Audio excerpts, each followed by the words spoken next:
ಸರಿ, ಅದೇನು ಪೂಜೆನ ಬೇಗ ಮುಗಿಸ್ಕೊಂಡು ಬಾ, ನಂಗೆ ಆಫೀಸಿಗೆ ಲೇಟ್ ಆಗ್ತದ. ಡೋಂಟ್ ವರಿ ಬಾವಾ, ಕರೆಕ್ಟ್ ಟೈಮ್ಗೆ ಕರೆಕ್ಟ್ ಪ್ಲೇಸಲ್ಲಿ ಇರೋ ಥರ ನೋಡ್ಕೊಳ್ಳೋ ಜವಾಬ್ದಾರಿ ನಂದು. ನೀವು ಬನ್ನಿ ಬಾವಾ, ದೇವ್ರ ದರ್ಶನ ಮಾಡಿ. ನೀನು ಹೋಗು ರವಿ, ನಂಗೆ ಇತ್ತೀಚೆಗೆ ದೇವ್ರ ಮೇಲಿರೋ ನಂಬಿಕೆನೂ ಹೊರಟೋಗ್ತಿದೆ. ಪ್ಲೀಸ್ ಬಾವಾ, ಹಾಗೆ ಹೇಳ್ಬೇಡಿ.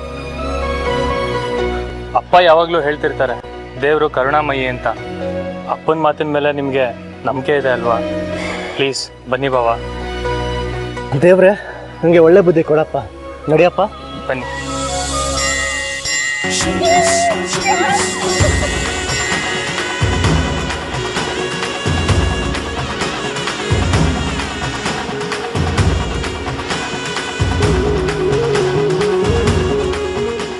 ಓ ಶ್ರೀನಿಧಿ ಅವರು, ನೀವಿನ್ನೂ ಯಾಕೆ ಬಂದಿಲ್ಲ ಅನ್ಕೋತಾ ಇದ್ದೆ. ನೀವು ಬಂದ್ಬಿಟ್ರಲ್ಲ, ನಾ ಪೂಜೆ ಶುರು ಮಾಡ್ಬಿಡ್ತೀನಿ. ನೀವು ಬಂದ್ಬಿಟ್ರಲ್ಲ ಅಂದ್ರೆ ಇನ್ಯಾರು ಬಂದಿದ್ದಾರೆ? ಬಾವ, ಅದ್ ನಾನು ಹೇಳ್ತೀನಿ. ಅರ್ಚಕ್ರೆ, ನೀವು ಪೂಜೆ ಶುರು ಮಾಡಿ. ಏನಿಲ್ಲ ಬಾವ, ಅರ್ಚಕರು ನಮ್ಮ ಸ್ನೇಹಿತರೇನೆ. ಬೆಳಿಗ್ಗೆ ಅಯ್ಯಪ್ಪ ಸ್ವಾಮಿ ಪೂಜೆಗೆ ಬರ್ತೀನಿ ಅಂತ ಹೇಳಿದ್ನಲ್ಲ, ಜೊತೆಗೆ ನೀವು ಬರೋ ವಿಷಯ ಹೇಳಿರ್ಲಿಲ್ಲ, ಅದಕ್ಕೆ ಹಾಗೆ ಕೇಳಿದ್ರಷ್ಟೇ. ನಿಜವಾಗ್ಲೂ ಅಷ್ಟೇನಾ? ಅಷ್ಟೇ ಬಾವ, ನೀವಿಲ್ಲೇ ರೀ, ನಾನು ಪೂಜೆ ಸಾಮಾನು ತಗೊಂಡ್ಬಂದ್ಬಿಡ್ತೀನಿ. ಅಲ್ಲ ಸ್ವಾಮಿ, ಅಷ್ಟೇ ಸ್ವಾಮಿ, ನೀವು ಪೂಜೆ ಸ್ವಾಮಿ.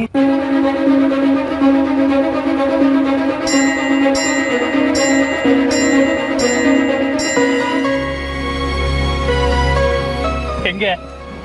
ಗುಡ್, ಹೇಳಿದ ಕೆಲಸ ಸಾಧಿಸ್ಬಿಟ್ಟೆ. ಹಾಗಾದ್ರೆ ಹಾರದ ವಿಷಯದಲ್ಲಿ ನನ್ನ ಕ್ಷಮಿಸ್ತೀರಾ ಅಲ್ವಾ? ಕ್ಷಮಿಸ್ತೀನಿ, ಆದ್ರೆ ಇನ್ಮೇಲೆ ಈ ತಪ್ಪು ಮಾಡಬಾರ್ದು. ಖಂಡಿತ ಮಾಡಲ್ಲ ಅಜ್ಜಿ. ಸಾರಿ ಅಜ್ಜಿ ಅಂದ್ಬಿಟ್ಟೆ. ಪರವಾಗಿಲ್ಲ, ಅಜ್ಜಿ ಅಂತಾನೆ ಹೇಳು, ನನ್ ತುಂಬಾ ಸಂತೋಷ. ಜಾನ್ವಿ, ನೀನ್ ಹೊರಡು. ಹೊರಡು. ನೋಡು, ನೀನ್ ಕೇಳಿರೋದು ಒಂದೇ ತಿಂಗಳ ಸಮಯ. ಅಷ್ಟರಲ್ಲಿ ನೀನು ಒಪ್ಕೊಂಡಿರೋ ಕೆಲಸ ಮಾಡಿ ಮುಗಿಸ್ಬಿಡ್ಬೇಕು. ಹೊರಡು. ಹೋಗು ಜಾಹ್ನವಿ, ಆಲ್ ದ ಬೆಸ್ಟ್. ಬೇಗ ಹೋಗಿ ಅಕ್ಕ, ಬಾವ ಒಬ್ರೆ ಕಾಯ್ತಾ ಇದ್ದಾರೆ ದೇವಸ್ಥಾನದಲ್ಲಿ.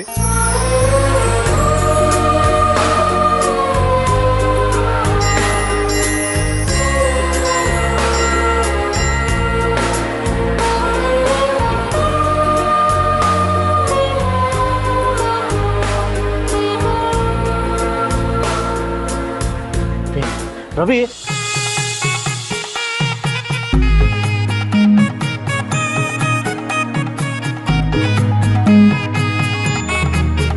ಸಾರಿ ಮೇಡಮ್, ಸಾರಿ.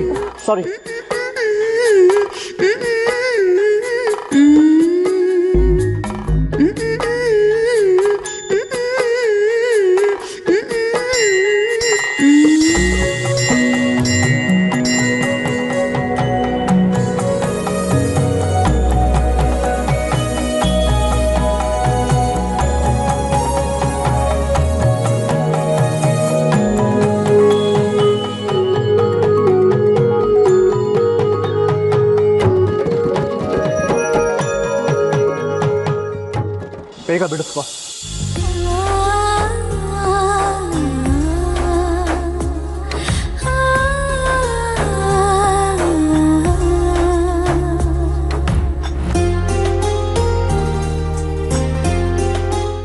ಬೇಗ ಬಿಡಿಸ್ಕೊಳ್ಳಿ.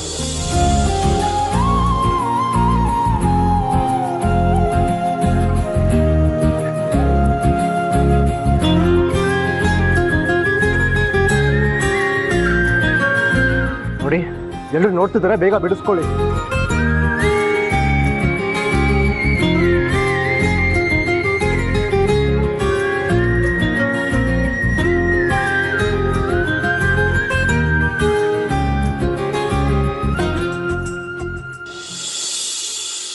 ಓಂ ಶ್ರೀ ಗುರುಭ್ಯೋ ನಮಃ.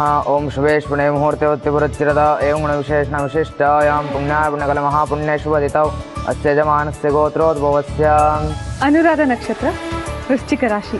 ಅನುರಾಧ ನಕ್ಷತ್ರೆ ವೃಶ್ಚಿಕ ರಾಶಿ ಯಸ್ಯಾಂ ಶ್ರೀನಿಧಿ ನಾಮ್ಯಾಃ. ಸಹ ಕುಟುಂಬ ವಿವಾಹ ಕ್ಷೇಮ ಸ್ಥೈರ್ಯ ವಿಜಯ ಜಯ ಶುಭಾಭಯ ಆಯುಷ್ಯ ಆನಂದ ಆರೋಗ್ಯ ಐಶ್ವರ್ಯ ವೃದ್ಧರ್ಥಂ ಮಂಜುನಾಥೇಶ್ವರ ವೃದ್ಧರ್ಥಂ ಶುಭಪೂಜಾ ಆರಾಧನಾಖ್ಯಂ ಕರ್ಮ ಕರಿಷ್ಯೆ.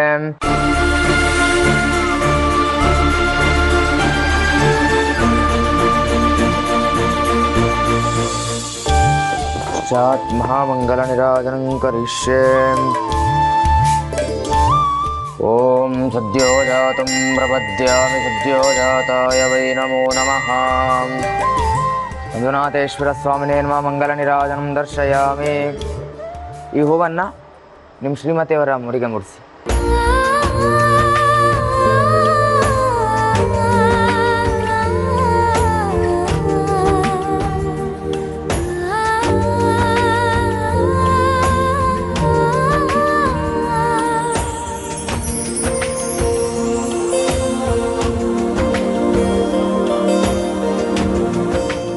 ನಿಮ್ಮ ಅಜ್ಜಿ ಅನ್ನಪೂರ್ಣಮ್ಮನವರು ನಿಮ್ಮಿಬ್ಬರ ಹೆಸರಲ್ಲಿ ವಿಶೇಷ ಪೂಜೆ ಮಾಡಿಸಿದ್ದಾರೆ. ನಿಮ್ಮಿಬ್ಬರ ದಾಂಪತ್ಯ ಜೀವನ ಚೆನ್ನಾಗಿರಲಿ ಅಂತ.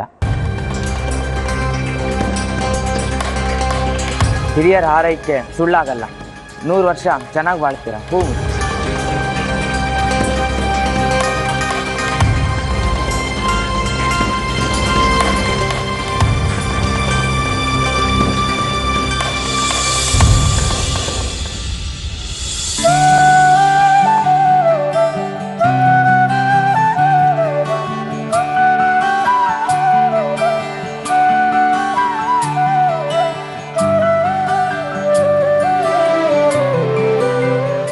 ಈ ಕುಂಕುಮ ದೇವರ ಪ್ರಸಾದ.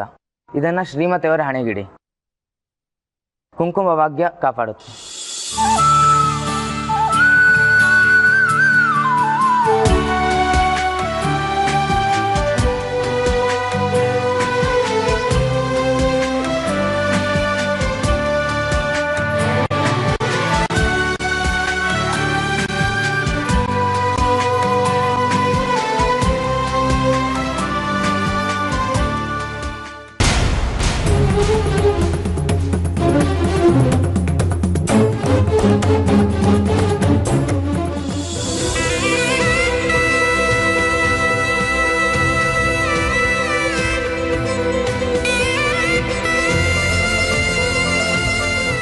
ದಂಪತಿಗಳಿಬ್ರು ಪ್ರದಕ್ಷಿಣೆ ಹಾಕೋ ಬನ್ನಿ.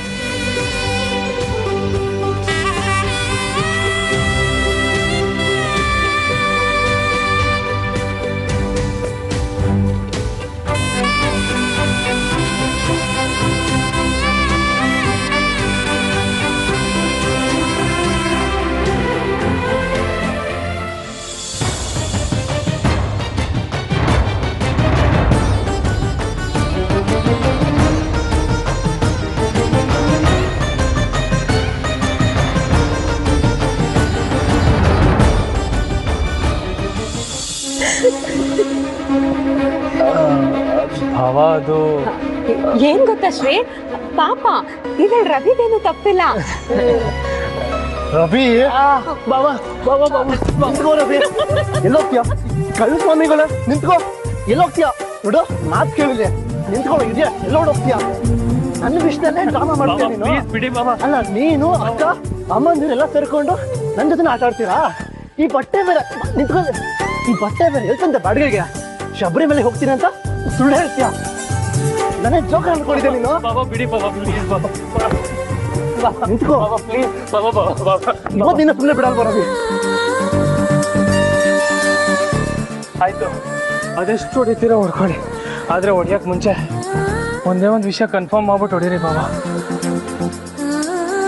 ನಾನೇನು ತಪ್ಪು ಮಾಡಿದೆ ಅಂತ ನಿಮ್ಗೆ ಇಷ್ಟೊಂದು ಕೋಪ? ಸುಳ್ಳು ಹೇಳಿ ಇಲ್ಲಿ ಕರ್ಕೊಂಡ್ ಬಂದಿರೋ ಸಾಲ್ದಾ? ಅದು ಕೋಪ ಯಾಕೆ? ನನ್ನ ಉದ್ದೇಶ ಒಳ್ಳೇದೇ ತಾನೆ. ನೀವು ನಿಜ ಹೇಳಿ, ನೀವು ಅಕ್ಕನ ಮೀಟ್ ಮಾಡಿದ್ ನಿಮ್ಗೆ ಸಂತೋಷ ತಂದಿಲ್ವಾ? ಇಲ್ಲಿ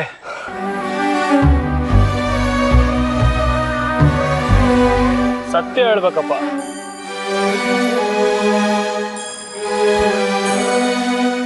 ಇಲ್ಲ, ನಿಮ್ ಕಣ್ಣಲ್ಲಿ ಸತ್ಯ ಕಾಣ್ತಿದೆ ಬಾಬಾ.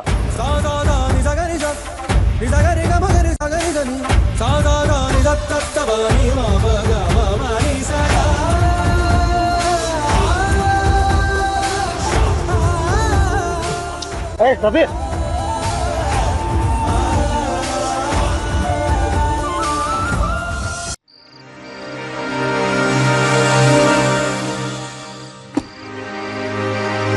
ಥ್ಯಾಂಕ್ಸ್ ಅಜ್ಜಿ. ಯಾಕೆ? ಇವತ್ತು ಶ್ರೀಗ್ ದೇವಸ್ಥಾನಕ್ಕೆ ಬರೋ ಹಾಗೆ ಮಾಡಿದ್ದಕ್ಕೆ. ಅವ್ರನ್ನ ಅಷ್ಟು ಹತ್ರದಿಂದ ನೋಡಿ ತುಂಬಾ ಖುಷಿ ಆಯ್ತು. ಶ್ರೀ ತುಂಬಾ ಸರ್ಗೋಗ್ಬಿಟ್ಟಿದ್ದಾರೆ. ನೆಮ್ಮದಿನೇ ಇಲ್ಲ ಅನ್ಸುತ್ತೆ. ತುಂಬಾ ಕಂಗಾಲಾಗಿದ್ದಾರೆ. ಅದಕ್ಕೆ ಯಾರು ಕಾರಣ? ಗೊತ್ತು. ಡೈರೆಕ್ಟ್ ಆಗಿ ಅಲ್ದೆ ಹೋದ್ರು ಇಂಡೈರೆಕ್ಟಾಗಿ ನಾನೇ ಕಾರಣ ಅಂತ ಗೊತ್ತು. ನನಗೆ ಗೊತ್ತಿಲ್ಲದೆ ಆ ಪೇಪರ್ಸಿಗೆ ಸೈನ್ ಮಾಡಿಬಿಟ್ಟೆ. ಸಾರಿ.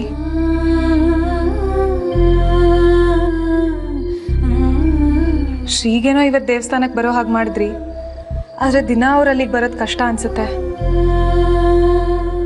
ಗೊತ್ತು, ಈ ದೇವಸ್ಥಾನದ ನಾಟಕನ ತುಂಬಾ ದಿವಸ ಮುಂದುವರ್ಸಕ್ಕಾಗಲ್ಲ. ಅದಕ್ಕೂ ಬೇರೆ ವ್ಯವಸ್ಥೆ ಮಾಡಿದ್ದೀನಿ. ಏನು? ಅದನ್ನ ಆಮೇಲೆ ಹೇಳ್ತೀನಿ. ಮೊದಲು ನನ್ನ ಪ್ರಶ್ನೆಗೆ ಉತ್ತರ ಕೊಡು. ಶ್ರೀ ನಂದನ್ ಮನೆ ಬಿಟ್ಟಿದ್ಮೇಲೆ ಎಲ್ಲಿದ್ದಾನೆ ಅಂತ ನಿನಗೆ ಪತ್ತೆ ಮಾಡಕ್ಕಾಗುತ್ತಾ? ನನಗೆ ಗೊತ್ತು. ಅದನ್ನ ನನ್ನಿಂದ ಮುಚ್ಚಿಟ್ಟಿದೀಯಾ? ಮುಚ್ಚಿಡೋ ಉದ್ದೇಶ ಏನಿರಲಿಲ್ಲ, ಹೇಳಂತ ಸಂದರ್ಭ ಬಂದಿರಲಿಲ್ಲ ಅಷ್ಟೇ. ಎಲ್ಲಿದ್ದಾನೆ? ಯಾವ ಹೋಟೆಲ್ನಲ್ಲಿದ್ದಾನೆ? ಹೋಟೆಲ್ ಅಲ್ಲ, PG. ಉದಯಭಾನು PG. ನಾನು ಒಂದ್ಸಲಿ ಶ್ರೀಗೆ ಮಾತಾಡ್ಸಕ್ಕಂತ ಅವ್ರ PGಗೆ ಹೋಗಿದ್ದೆ. ಆದರೆ ಅವ್ರಿಗೆ ಮಾತಾಡ್ಸಕ್ಕಾಗಲಿಲ್ಲ. ಅವ್ರ ರೂಮ್ ಲಾಕ್ ಆಗಿತ್ತು. ಅವ್ರು ಹೊರಗೆ ಹೋಗಿದ್ರು ಅನ್ಸುತ್ತೆ. ಅಲ್ಲಿದ್ದು ಲ್ಯಾಂಡ್ಲೈನ್ ನಂಬರ್ ಏನಾದರೂ ಇದೆಯಾ ನಿನ್ನ ಹತ್ರ? ಹ್ಞೂ ಇದೆ, 0802860. ಎಲ್ಲ ನಂಬರು ಬಾಯ್ಪಾಠ ಮಾಡ್ಬಿಟ್ಟಿದೀಯಾ ಅಂದಮೇಲೆ ತುಂಬಾ ಸಲ ಫೋನ್ ಮಾಡಿರ್ಬೇಕು ಅಲ್ವಾ? ಹ್ಞೂ ಮಾಡಿದ್ದೀನಿ. ಎಲ್ಲಿ ಅದು ನಾನು ಅಂತ ಗೊತ್ತಾಗಿ ಫೋನ್ ಕಟ್ ಮಾಡ್ತಾರೋ ಅಂತ ಬರೀ ಅವ್ರು ಹಲೋ ಅನ್ನೋ ಧ್ವನಿ ಕೇಳಿಸ್ಕೋತೀನಿ.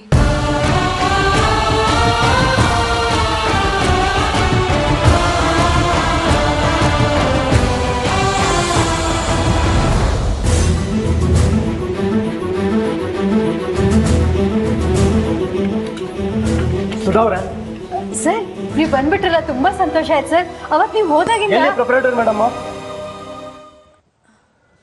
ಚೇಂಬರ್ಲಿದ್ದಾರೆ ಸರ್. Thank you.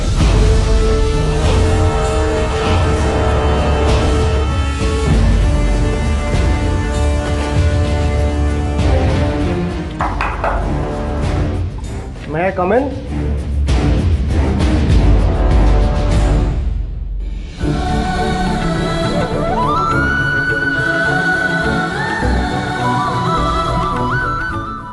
ಶ್ರೀ, ವಾಪಸ್ ಬಂದ್ಬಿಟ್ಯಾ? ನಾನಾಗೆ ಬಂದಿದ್ದಲ್ಲ, ನೀವು ಕರೆಸಿದ್ದು. ಏನ್ರಿ ನಿಮ್ಮ ಉದ್ದೇಶ? ಯಾವ ಉದ್ದೇಶದ ಬಗ್ಗೆ ಮಾತಾಡ್ತಾ ಇದೀಯಾ? ನಾನಿರೋ PGಗೆ ಫೋನ್ ಮಾಡಿಸಿದ್ರಲ್ಲ, ನೀನು ಕೊಟ್ಟಿರೋ ರಾಜೀನಾಮೆನ ಅಕ್ಸೆಪ್ಟ್ ಮಾಡೋಕ್ಕಾಗಲ್ಲ, ಅರ್ಜೆಂಟಾಗಿ ಮೀಟ್ ಮಾಡಬೇಕು ಅಂತ. ಏನಿದ್ರ ಅರ್ಥ? ಇದರಲ್ಲಿ ಅರ್ಥ ಆಗದೆ ಇರುವಂತದ್ದೇನಿದೆ? ನಿಮ್ಮ ಸಹವಾಸ, ನಿಮ್ಮ ಕಂಪ್ನಿ ಸಹವಾಸ ಎರಡೂ ಬೇಡ ಅಂತಾನೆ ರಾಜೀನಾಮೆ ಕೊಟ್ಟಿರೋದು. ಯಾಕ್ರಿ ಅಕ್ಸೆಪ್ಟ್ ಮಾಡಿಲ್ಲ? ಓಹ್, ಕೊನೆಗೂ ಆಕಾಶದಿಂದ ಕೆಳಗೆ ಬಂದ್ರ? ನಾನು ನಿಮ್ಮ ಕಂಪ್ನಿಗೆ MD ಆಗಿದ್ದು, ನಿಮ್ಮ ಕಂಪನಿನ ಈ ಲೆವೆಲ್ಗೆ ತಗೊಂಡು ಹೋಗಿದ್ದು ಎಲ್ಲ ನೆನಪಾಯ್ತಾ? ನಾನಿದೆ ನಿಮ್ಮ ಕಂಪ್ನಿ ಭವಿಷ್ಯ ಇಲ್ಲ ಅಂತ ಅರ್ಥ ಆಯ್ತಾ ಮೇಡಮ್? ಸದ್ಯ ಇವಾಗಲಾದ್ರೂ ಒಬ್ಬ ನಾರ್ಮಲ್ ವ್ಯಕ್ತಿ ಥರ ಯೋಚನೆ ಮಾಡ್ತಿದ್ದೀರಲ್ಲ, ಥ್ಯಾಂಕ್ ಗಾಡ್. ನನ್ನ ಉದ್ದೇಶನ ಅರ್ಥ ಮಾಡ್ಕೊಳ್ದೆ ಭ್ರಮೇಲ್ ತೇಲಾಡಬೇಡ. ನೀನ್ ಬೇಡ ಅಂತ ತಕ್ಷಣ ಬಿಟ್ಟು ಹೋಗಕ್ಕೆ ಇದು ನಿನ್ ಮನೆ ಅಲ್ಲ, ಇದು ನನ್ನ ಆಫೀಸು. ಇಲ್ಲಿ ಕಂಪನಿದೇ ಆದ ಕೆಲವು ರೂಲ್ಸ್ ಇದೆ. ಯಾರಾದ್ರೂ ಕೆಲಸ ಬಿಟ್ಟು ಹೋಗ್ಬೇಕು ಅಂತ ಇದ್ರೆ 3 ತಿಂಗಳು ಮುಂಚಿತವಾಗಿ ತಿಳಿಸ್ಬೇಕು. ಕಂಪನಿ MD ಆಗಿದ್ದವನು ಗೊತ್ತಿರ್ಬೇಕಲ್ಲ ನಿನಗೂ. ಗೊತ್ತು, ಅದು ಯಾರಾದರೂ ಜವಾಬ್ದಾರಿ ಸ್ಥಾನದಲ್ಲಿರೋರು ಇದ್ದಕ್ಕಿದ್ದಾಗೆ ಕೆಲಸ ಬಿಟ್ಟು ಹೋದ್ರೆ ಕಂಪ್ನಿಗೆ ಕಷ್ಟ ಆಗಬಾರ್ದು ಅಂತ ಮಾಡಿರೋ ರೂಲ್ಸ್ ಅದು. ನೀನು ಇದ್ದಕ್ಕಿದ್ದ ಹಾಗೆ ತಾನೇ ಕಂಪನಿ ಬಿಟ್ಟು ಹೋಗ್ತಿರೋದು. ನನ್ನ ಪಾಲಿನ ಕೆಲಸನೆಲ್ಲ ಮುಗಿಸೆ ಕಂಪ್ನಿಗೆ ರಾಜೀನಾಮೆ ಕೊಟ್ಟು ಹೋಗ್ತಿರೋದು. ನಿನ್ನ ಪಾಲಿಗಿರೋ ಕೆಲಸಗಳು ಮುಗಿದು ಹೋಯ್ತು ಅಂತ ಯಾರು ಹೇಳಿರೋದು? ನಾನು ಹೇಳಿದ್ನಾ? ನಿನ್ನ ಪಾಲಿಗೆ ನೀನೇ ತೀರ್ಮಾನ ತಗೊಳ್ಳೋದಾದ್ರೆ ಈ ಕಂಪನಿ ಪ್ರೊಪರೇಟರ್ ಆಗಿ ನಾನ್ ಯಾಕಿರ್ಬೇಕು? ನಾನು ರಾಜೀನಾಮೆ ಕೊಟ್ಟಿದ್ದಿನ ಸುಮ್ಮನೆ ಹೋಗೋದಕ್ಕೆ ಬಿಟ್ರಿ, ಇವಾಗೇನು ಜ್ಞಾನೋದಯ ಆಯ್ತಾ? ಎಲ್ಲ ವಿಷಯಗಳು ತಕ್ಷಣ ಗೊತ್ತಾಗಲ್ಲ. ಎಲ್ಲ ಗೊತ್ತಿರುತ್ತೆ, ಬೇಕು ಅಂತಾನೆ ನನ್ನ ಆಟ ಆಡ್ತಿದ್ದೀರಾ ನೀವು. ನನಗೊಬ್ಬ ಮೊಮ್ಮಗ ಇದ್ದ, ಈಗಲೂ ಇದ್ದಾನೆ. ತುಂಬ ಒಳ್ಳೆಯವನು, ಆದರೆ ಸ್ವಲ್ಪ ಮುಂಗೋಪಿ. ಆದರೂ ನನಗೆ ಅವನ್ ಕಂಡ್ರೆ ತುಂಬ ಪ್ರೀತಿ. ಅವನು ಚಿಕ್ಕವನಿದ್ದಾಗ ಎಲ್ಲ ಥರದ ಆಟಗಳನ್ನು ಆಡಿಸಿದ್ದೀನಿ. ನನ್ನ ಮೊಮ್ಮಗನ್ನ ಸಂತೋಷ ಪಡಿಸಿದ್ದೀನಿ. ಆದರೆ ಈಗ ಯಾಕೆ ನಿಮ್ಮನ್ನ ಆಟ ಆಡಿಸ್ಲಿ? ನೀವೇನು ನನ್ನ ಮೊಮ್ಮಗನ? ಏನ್ ತಮಾಷೆ ಮಾಡ್ತಿದ್ದೀರಾ? ನಮ್ಮವರು ಅನ್ಸ್ಕೊಂಡವ್ರ ಮಧ್ಯೆ ತಮಾಷೆ ನಡೆಯೋದು. ಸಂಬಂಧದಲ್ಲಿ ನೀನು ನನಗೆ ಏನಾಗಬೇಕು? ಮಗನ, ಮೊಮ್ಮಗನ? ನಾನು ನಿಮ್ಮ ಕಂಪನಿಲಿ ಒಬ್ಬ ಸಾಮಾನ್ಯ ಕಾರ್ಮಿಕ ಆದವನಿಗೆ ಕಾನೂನು ಅಪ್ಲೈ ಆಗುತ್ತೆ. ಕೆಲಸ ಬಿಟ್ಟು ಹೋಗೋರಿಗೆ 3 ತಿಂಗಳು ನೋಟಿಸ್ ಪೀರಿಯಡ್ ಅಂತ ಕಾಲಾವಕಾಶ ಇರುತ್ತೆ. ಇನ್ನು 3 ತಿಂಗಳವರೆಗೂ ನೀವು ಯಾವುದೇ ಕಾರಣಕ್ಕೂ ಕೆಲಸ ಬಿಡೋ ಹಾಗಿಲ್ಲ. ಯಾರನ್ನ ಕಟ್ಟಾಗ್ತಿದ್ದೀರಾ? ಈ ಕಂಪನಿಗೆ ಹೇಳ್ಕೊಳಕ್ಕಾದ್ರೂ ಸರಿ ಒಬ್ಬ MD ಅವಶ್ಯಕತೆ ಇದೆ. 3 ತಿಂಗಳು ನೀವು ಕೆಲಸ ಮಾಡಿ, ಅಷ್ಟರಲ್ಲಿ ನಾನು ಬೇರೆ ವ್ಯವಸ್ಥೆ ಮಾಡ್ಕೋತೀನಿ. ನಿಮ್ಮ ಜಾಗಕ್ಕೆ ಬೇರೆ ಒಬ್ಬ ಹೊಸ MDನೇ ಅಪಾಯಿಂಟ್ ಮಾಡ್ಕೋತೀನಿ. ಅಲ್ಲಿವರೆಗೂ ನೀವು ಯಾವುದೇ ಕಾರಣಕ್ಕೂ ಕೆಲಸ ಬಿಡೋ ಹಾಗಿಲ್ಲ.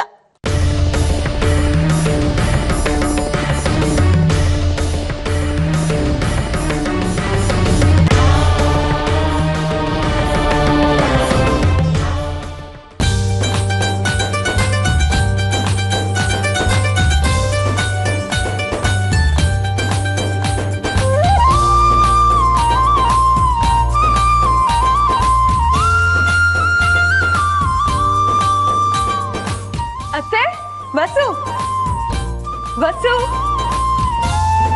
ಅತ್ತೆ ಅತ್ತೆ. ಯಾಕೆ ಕಿರ್ಚ್ಕೋತ್ಯಾ? ಎಲ್ರಿಗೂ ಕಿವಿ ಸರಿಯಾಗಿ ಕೇಳಿಸುತ್ತೆ. ನ್ಯೂಸ್ ಎಷ್ಟೊಂದು ಎಕ್ಸೈಟಿಂಗ್ ಆಗಿದೆ. ಏನದು? ನಂದನ್ ಅವ್ರು ಫೋನ್ ಮಾಡಿದ್ರು. ಹಾಯ್, ಶ್ರೀ ಆಫೀಸಿಗೆ ಬಂದಿದ್ರಂತೆ. ಹೌದಾ? ನಿಜ ಹೇಳ್ತಾ ಇದೆಯಾ ಜಾನ್ವಿ? ಹೌದು ವಸು, ಅಜ್ಜಿನೇ ಫೋನ್ ಮಾಡಿ ಶ್ರೀ ಕರ್ಸ್ಕೊಂಡ್ರಂತೆ. ನೀನ್ ಕೊಟ್ಟಿರೋ ರೆಸಿಗ್ನೇಷನ್ ಲೆಟರ್ ಅಕ್ಸೆಪ್ಟ್ ಮಾಡ್ಕೊಳ್ಳಲ್ಲ, ಇನ್ನೂ 3 ತಿಂಗಳು ಕೆಲಸ ಮಾಡು ಅಂತ ಹೇಳಿದ್ರಂತೆ. ಅವ್ನು ಬರೋದಕ್ಕೆ ಒಪ್ಕೊಂಡಂತ? ಅಜ್ಜಿ ಹಾಕಿದ ಕಂಡೀಷನ್ಗೆ ಫಸ್ಟ್ ಶ್ರೀ ಕೋಪ ಬಂತಂತೆ, ಆಮೇಲೆ ಒಪ್ಕೊಂಡ್ರಂತೆ. ಇನ್ಮೇಲೆ ಶ್ರೀ ಆಫೀಸಿಗೆ ಬರ್ತಾರಂತೆ. ವಸು, ಬರ್ತಾರೆ ನಮ್ಮ ಶ್ರೀ.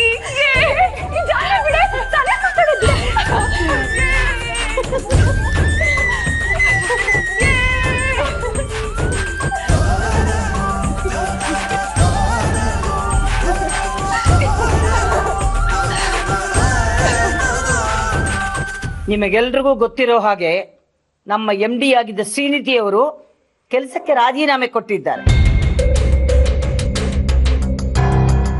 ಆದರೆ ಕಂಪನಿ ಪ್ರೊಪ್ರೈಟರ್ ಆಗಿದ್ದ ನಾನು ಅದನ್ನು ಎಕ್ಸೆಪ್ಟ್ ಮಾಡ್ಕೊಂಡಿಲ್ಲ. ಇನ್ನು 3 ತಿಂಗಳು ಅವರು ಕೆಲಸ ಮಾಡಬೇಕು ಅಂತ ನಾನು ಆರ್ಡರ್ ಮಾಡಿದ್ದೀನಿ. ಅವರು ಒಪ್ಕೊಂಡಿದ್ದಾರೆ. ಈಗ ನಾವೆಲ್ಲರೂ ಇಲ್ಲಿ ಸೇರಿರೋ ಉದ್ದೇಶ, ನಮ್ಮ ಕಂಪನಿ MD ಆಗಿದ್ದ ಶ್ರೀನಿಧಿ ಇನ್ನೂ 3 ತಿಂಗಳು ಇಲ್ಲಿ ಏನೋ ಕೆಲಸ ಮಾಡ್ತಾರೆ. ಆಮೇಲೆ ನಮ್ಮ ಕಂಪನಿ ಮುಂದುವರಿಸ್ಕೊಂಡು ಹೋಗೋದಿಕ್ಕೆ ಯಾರಾದರೂ ಒಬ್ರು MD ಬೇಕು. ಶ್ರೀನಿಧಿಯವರು ಅಷ್ಟೇ ಸಮರ್ಥರಾಗಿರೋರು, ಇಲ್ಲ ಅವರಿಗಿಂತ ಸಮರ್ಥರಾಗಿರೋರು ಅಂತ ಒಬ್ಬ ವ್ಯಕ್ತಿ ನನ್ನ ಮನಸ್ಸಿನಲ್ಲಿದ್ದಾರೆ. ಅವ್ರನ್ನ ನಾಳೆಯಿಂದಾನೇ ಅಪಾಯಿಂಟ್ ಮಾಡ್ಕೊಳ್ಳೋಣ ಅಂತ ಇದ್ದೀನಿ. ಮೇಡಮ್, ಶ್ರೀ ಸರ್ ಜಾಗಕ್ಕೆ ಇನ್ಯಾರನ್ನೂ ಕರ್ಕೊಂಡು ಬಂದು ಕೂರಿಸ್ತೀರಾ? ಯಾರು ಸಿಗ್ತಾರೆ ಮೇಡಮ್ ಇಷ್ಟು ಎಫಿಷಿಯಂಟ್ ಪರ್ಸನು? ಯಾಕೆ ನಿಮ್ಮ ಶ್ರೀ ಸಾರ್ ತರ ಕಂಪನಿ ನಡೆಸೋದಿಕ್ಕೆ ಪ್ರಪಂಚದಲ್ಲಿ ಬೇರೆ ಯಾರು ಸಿಗೋದಿಲ್ವಾ? ಹಾಗಲ್ಲ ಮೇಡಮ್, ನಾ ಹೇಳ್ತಿರೋದು, ನಾನು ಏನು ಹೇಳ್ತಿದ್ದೆ, ನಿರ್ಧಾರ ಮಾಡಿ ಆಗಿದ್ದೆ. ಇದ್ರ ಬಗ್ಗೆ ಚರ್ಚೆ ಮಾಡೋದು ನನಗಿಷ್ಟ ಇಲ್ಲ. ಹೊಸ MD ಆಗಿ ಬರೋರು ಶ್ರೀನಿಧಿ ಅವರು ಕೆಲಸ ಬಿಟ್ಟು ಹೋಗೋದ್ರೊಳಗೆ ಟ್ರೈನ್ ಆಗಿರ್ತಾರೆ ಅಂತ ನನ್ನ ಭಾವನೆ. ಅದಕ್ಕೆ ನಾಳೆನೇ ಅಪಾಯಿಂಟ್ ಮಾಡ್ಕೊಳ್ಳೋಣ ಅಂತಿದ್ದೀನಿ. ಅದಕ್ಕೋಸ್ಕರ ನಾಳೆ ಆಫೀಸ್ನಲ್ಲಿ ಒಂದು ಚಿಕ್ಕ ಪಾರ್ಟಿ ಇಟ್ಕೋಬೇಕು ಅಂತ ಅಂದ್ಕೊಂಡಿದ್ದೀನಿ. ನೀವೆಲ್ಲರೂ ಅದಕ್ಕೆ ಬರಬೇಕು. ಸುಧಾ, ನೀನೇ ಆ ಪಾರ್ಟಿ ಮೇಲ್ವಿಚಾರಣೆ ಎಲ್ಲ ನೋಡ್ಕೋಬೇಕು. ಸರಿ, ನಾನೇನು ಹೊರಡ್ತೀನಿ. ಮಿಸ್ಟರ್ ಶ್ರೀನಿಧಿ, ಎಲ್ಲಿಗೆ ಹೊರಟ್ರಿ? ಇನ್ನೂ ಮೀಟಿಂಗ್ ಮುಗುದಿಲ್ಲ. ನಾನು ಈ ಕಂಪನಿ ಮಾಲೀಕಳು, ಇನ್ನು ಇಲ್ಲೇ ಇದ್ದೀನಿ. ನನ್ನ ಮಾತನ್ನು ಪೂರ್ತಿಯಾಗಿ ಕೇಳಿಸ್ಕೊಳ್ದೆ ಎದ್ದೋಗೋದು ತಪ್ಪಲ್ವಾ? ಸಾರಿ.